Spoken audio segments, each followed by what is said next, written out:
জাতীয় থেকে আন্তর্জাতিক, প্রান্তিক, জনপদ থেকে নগর, চারপাশে কি ঘটছে এই মুহূর্তে সবকিছু নিয়েই আমাদের আয়োজন এখন চারদিক। আপনাদের সঙ্গে আছি আমি শামীমা রহমান শাম্মী। জাতীয় নির্বাচনের দিনই হবে গণভোট। উচ্চকক্ষে পিআর সহ 4 প্রশ্ন থাকবে গণভোটে। এসব বিষয়ে হ্যাঁ অথবা না উত্তর দেবেন ভোটাররা। দুপুরে জাতির উদ্দেশ্যে দেয়া অন্তর্বর্তী সরকারের প্রধান উপদেষ্টা ডক্টর মোহাম্মদ ইউনূসের ভাষণে নির্ধারিত হলো এসব অমীমাংসিত ইস্যুর। এদিকে উপদেষ্টা পরিষদে অনুমোদনের পর রাষ্ট্রপতির স্বাক্ষরে জুলাই সনদ বাস্তবায়নের আদেশের প্রজ্ঞাপন জারি করা হয়েছে। আগামী জাতীয় সংসদ নির্বাচনের দিনেই গণভোটের আয়োজন করা হবে, অর্থাৎ জাতীয় নির্বাচনের মতো গণভোটও ফেব্রুয়ারির প্রথমার্ধে একই দিনে অনুষ্ঠিত হবে। এতে সংস্কারের লক্ষ্য কোনোভাবে বাধাগ্রস্ত হবে না। নির্বাচন আরো উৎসবমুখর ও সাশ্রয়ী হবে। গণভোট অনুষ্ঠানের লক্ষ্যে উপযুক্ত সময়ে প্রয়োজনীয় আইন প্রণয়ন করা হবে। গণভোটের দিন এই 4টি বিষয়ের উপর একটি মাত্র প্রশ্নে আপনি হ্যাঁ বা না ভোট দিয়ে আপনার মতামত জানাবেন। গণভোটের সংখ্যাগরিষ্ঠ ভোট হ্যাঁ সূচক হলে আগামী সংসদ নির্বাচনে নির্বাচিত প্রতিনিধি নিয়ে একটি সংবিধান সংস্কার পরিষদ গঠিত হবে। জাতীয় নির্বাচনের দিন গণভোটের সিদ্ধান্তকে স্বাগত জানিয়েছে বিএনপি। তবে স্বাক্ষরিত জুলাই সনদের বাইরে কোনো বিষয় নতুন করে আসলে সেগুলোর সাথে বিএনপি একমত নয় বলে জানিয়েছে বিএনপির স্থায়ী কমিটির সদস্য সালাউদ্দিন আহমেদ। বিকেলে গুলশানের নিজ বাসায় প্রধান উপদেষ্টার ভাষণের বিষয়ে তাৎক্ষণিক প্রতিক্রিয়ায় তিনি সাংবাদিকদের এসব কথা বলেন। প্রধান উপদেষ্টার ভাষণের মাধ্যমে স্বাক্ষরিত জুলাই সনদ লঙ্ঘন করেছেন সংবিধান সংস্কার পরিষদ, নতুন ধারণা ঐকমত্য কমিশনে এ বিষয়ে আলোচনা হয়নি বলেও জানান তিনি। স্বাক্ষরিত জুলাই জাতীয় সনদের প্রাধান্যকে তিনি এখানে উল্লেখ করেছেন, যেমন রাজনৈতিক দলগুলো কর্তৃক স্বাক্ষরিত জুলাই সনদকে মূল দলিল হিসাবে ধরে নিয়েছেন, অথচ সেই মূল দলিল থেকে তিনি বহু দূরে সরে গিয়েছেন। মাননীয় প্রধান উপদেষ্টা যে সমস্ত প্রস্তাবনা দিয়েছেন তার ভাষণে, মুদ্রা কথায় বলতে গেলে তিনি জুলাই জাতীয় সনদের স্বাক্ষরিত সনদের লঙ্ঘন করেছেন। সংবিধান সংস্কার পরিষদ গঠনের সিদ্ধান্ত তিনি আজকে এটা নতুনভাবে এখানে আরোপ করলেন, কারণ সংবিধান সংস্কার পরিষদ গঠনের বিষয়ে কোনো আলোচনা ঐকমত্য কমিশনের এজেন্ডায় ছিল না। তিনি বলছেন এখানে আগামী জাতীয় সংসদ নির্বাচনের দিনই গণভোটের আয়োজন করা হবে, সেটার সাথে আমরা একমত। একই দিনে জাতীয় নির্বাচন ও গণভোটের ঘোষণা দিয়ে প্রধান উপদেষ্টা জনগণের অভিপ্রায় ও গণদাবিকে উপেক্ষা করেছেন বলে মন্তব্য করেছেন জামায়াতের সেক্রেটারি জেনারেল মিয়া গোলাম পরোয়ার। জাতির উদ্দেশ্যে প্রধান উপদেষ্টার ভাষণের পর বিকেলে জামায়াতের কেন্দ্রীয় কার্যালয়ে তাৎক্ষণিক প্রতিক্রিয়ায় এ মন্তব্য করেন তিনি। বলেন, এর মধ্যে দিয়ে একই দিনে 2 ভোটের ঘোষণা দিয়ে জাতিকে একটা সংকটের মধ্যে ফেলে দেওয়া হলো। যে এই ভাষণে একই দিনে গণভোট আর জাতীয় নির্বাচনের ঘোষণা দেওয়ায় জনগণের আকাঙ্ক্ষা পূর্ণ হয়নি। যে সংকটমুক্ত স্বচ্ছ নির্বাচনের আশা আমরা করেছিলাম, সে সংকটটাই কিন্তু রয়ে গেল। 16 তারিখে আমাদের শীর্ষ নেতৃবৃন্দের বৈঠক হবে, সেই বৈঠক থেকেই প্রতিক্রিয়া সম্মিলিতভাবে আমরা আশা করছি আমাদের শীর্ষ নেতৃবৃন্দ সেদিনই সব বক্তব্য রাখবেন। নির্বাচনী আচরণবিধি ভঙ্গের ক্ষেত্রে কমিশন কোনোভাবেই ছাড় দেবে না বলে সাফ জানিয়েছেন সিইসি। সকালে আগারগাঁওয়ে নির্বাচন ভবনের সম্মেলন কক্ষে রাজনৈতিক দলগুলোর সঙ্গে সংলাপের শুরুতে শুভেচ্ছা বক্তব্যে এই কথা বলেন তিনি। অংশীজনদের কাছ থেকে আগের চেয়ে বেশি সহযোগিতা চেয়েছেন সিইসি। অন্যথায় ইসি তার নিরপেক্ষতা হারাবে এবং পুরো নির্বাচন প্রক্রিয়া প্রশ্নবিদ্ধ হবে বলেও সতর্ক করেন তিনি। নির্বাচনে খেলবেন আপনারা হবেন প্লেয়ার, আমরা রেফারির ভূমিকায় এবং আমরা রেফারির ভূমিকায় প্রকৃত অর্থে একদম নিরপেক্ষ রেফারির ভূমিকায় আমরা থাকতে চাই। এই ধরনের পোস্টার আমরা এলাও করবো না। আগে ভাগেই আমরা জানিয়ে দিচ্ছি, যারা লাগিয়েছেন দয়া করে নিজেরাই সরাইতে পারেন এবং এটাই হবে ভদ্র আচরণ। এবং আর যাতে কেউ না পোস্টার না লাগান। এই যে আমাদের আচরণবিধি যখন প্রকাশ হয়ে গেছে, আচরণবিধি অনুযায়ী দয়া করে আপনারা বিহেভ করবেন, নাহলে আমরা মনে করবো যে দল এটা করবেন না, আমরা মনে করবো যে নিয়ত সাফ না। মানবতা বিরোধী অপরাধে শেখ হাসিনার বিরুদ্ধে করা মামলার রায় ঘোষণার দিন 17 নভেম্বর দুপুরে আন্তর্জাতিক অপরাধ ট্রাইব্যুনালে আলোচিত এই মামলার রায়ের তারিখ ঘোষণা করেন ট্রাইব্যুনালের চেয়ারম্যান বিচারপতি গোলাম মর্তুজা মজুমদার। এর প্রতিক্রিয়ায় চিফ প্রসিকিউটর তাজুল ইসলাম বলেন, বিচার স্বচ্ছ হয়েছে, এতে গণহত্যার পথ চিরতরে বন্ধ হবে। দীর্ঘ আইনি প্রক্রিয়া শেষে রায়ের দিন ধার্যের ঘোষণা দেন ট্রাইব্যুনাল, যার মাধ্যমে আর 3 দিন পরই জানা যাবে নির্বাহী ক্ষমতার শেকড়ে থাকা রাষ্ট্রযন্ত্র ব্যবহার করে নিরীহ প্রায় 1400 মানুষকে হত্যার যে অভিযোগ তা কতটা প্রমাণিত হলো কিংবা এর শাস্তি কি। জুলাই আগস্টে গণ অভ্যুত্থানের দমনে এই 3 আসামির বিরুদ্ধে গণহত্যার পরিকল্পনা, প্ররোচনা ও নির্দেশ দেওয়ার অভিযোগ আনা হয়েছে।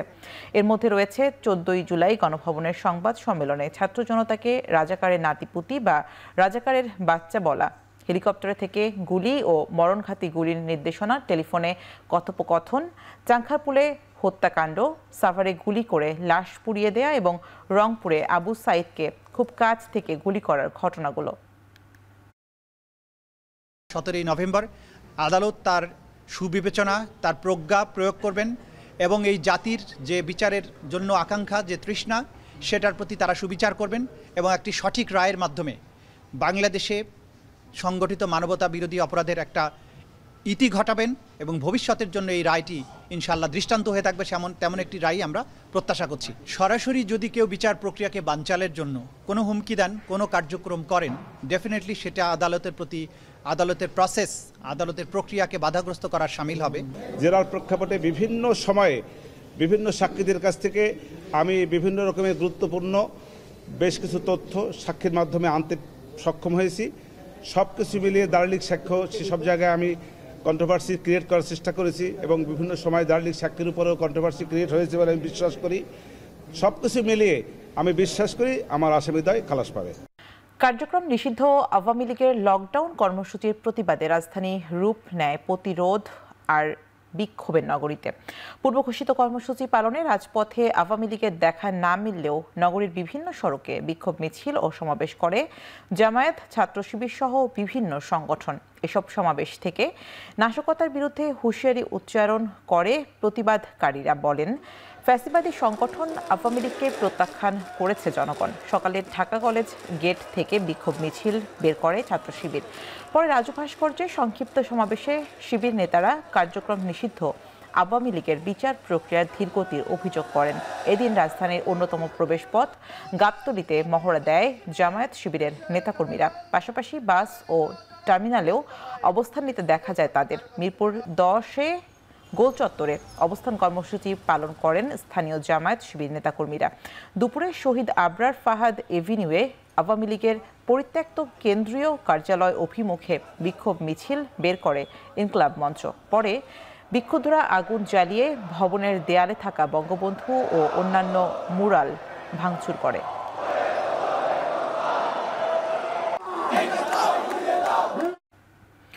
শরীয়তপুর, ফরিদপুর, খুলনা, টাঙ্গাইল সহ দেশের বিভিন্ন জেলায় বাসে আগুন, ককটেল বিস্ফোরণের ঘটনা ঘটিয়েছে দুর্বৃত্তরা। পদ্মা সেতু এলাকায় ককটেল বিস্ফোরণ এবং যানবাহনে অগ্নিসংযোগের পর 3 ঘন্টা বন্ধ থাকে যান চলাচল।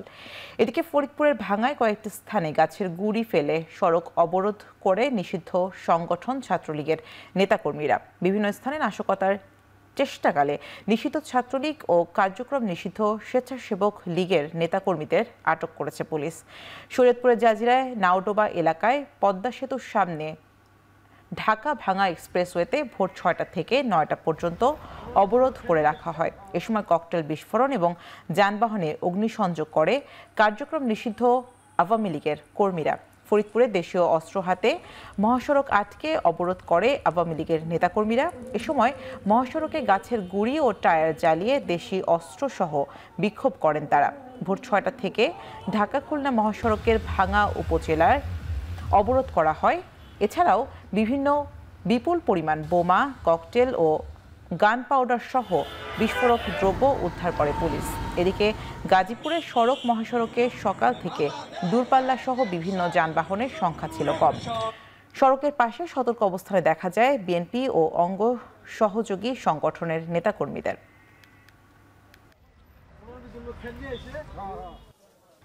শেখ হাসিনার রায়কে কেন্দ্র করে জনমনে কোনো শঙ্কা নেই বলে জানিয়েছেন স্বরাষ্ট্র উপদেষ্টা জাহাঙ্গীর আলম চৌধুরী। সচিবালয়ে একটি সভা শেষে তিনি বলেন, আওয়ামী লীগের কর্মসূচির কোনো প্রভাব পড়েনি।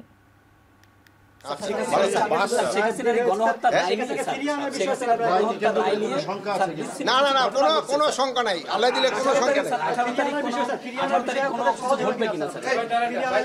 আপনাকে সবাই সহযোগিতা থাকলে অবশ্যই সহজ হবে। ব্রাজিলের বেলেম শহরে বসেছে জাতিসংঘ বিশ্ব জলবায়ু সম্মেলন। অংশ নিচ্ছেন 194 দেশের রাষ্ট্রপ্রধান ও তাদের প্রতিনিধিরা। এবার কোনো প্রতিশ্রুতি নয়, জলবায়ুর প্রভাবে ক্ষতিপূরণ আদায়ের লক্ষ্য। এদিকে এখনও প্রস্তুত হয়নি বাংলাদেশ প্যাভিলিয়ন। জলবায়ু বিশেষজ্ঞরা বলছেন, এবারের আয়োজনে যুক্তরাষ্ট্র, রাশিয়া, চীন ও ভারত সহ অনেক দেশের অংশ না নেওয়া সম্মেলনের গুরুত্ব কমিয়ে দেবে।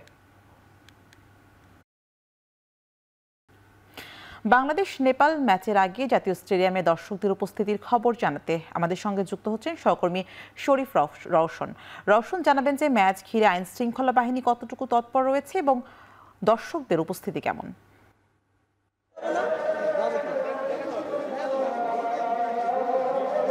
স্বামী, জাতীয় স্টেডিয়ামে বাংলাদেশ নেপাল ম্যাচে কিন্তু এখন 2.5 ঘন্টা বাকি আছে। তবে এবার আমরা যেটা দেখতে পেরেছি যে গত ম্যাচগুলো, বিশেষ করে বাংলাদেশ সিঙ্গাপুর এবং বাংলাদেশ হংকং চায়নার ম্যাচের আগে যেই পরিমাণ দর্শকদের উপস্থিতি দেখেছি সেটা কিন্তু এবার একেবারেই দেখা যাচ্ছে না।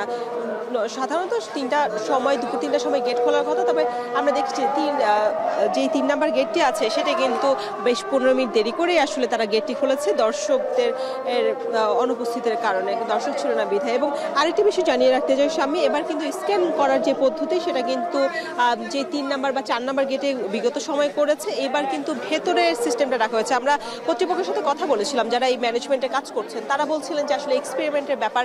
বাংলাদেশ নেপাল ম্যাচে যেহেতু দর্শকদের আগ্রহ কম দেখেছে টিকিট ক্রয়ের ক্ষেত্রে, সেক্ষেত্রে এবার তারা এক্সপেরিমেন্ট করতে যাচ্ছিল। আসলে বিষয়টা কতটা তাদের জন্য চ্যালেঞ্জিং হয় কিনা, বিশেষ করে 18 তারিখ বাংলাদেশ ভারত ম্যাচ আছে, চাপটা স্বাভাবিকভাবে বাড়বে এবং তারা এই জায়গাটাতে আসলে পরীক্ষা নিরীক্ষা চালাচ্ছে।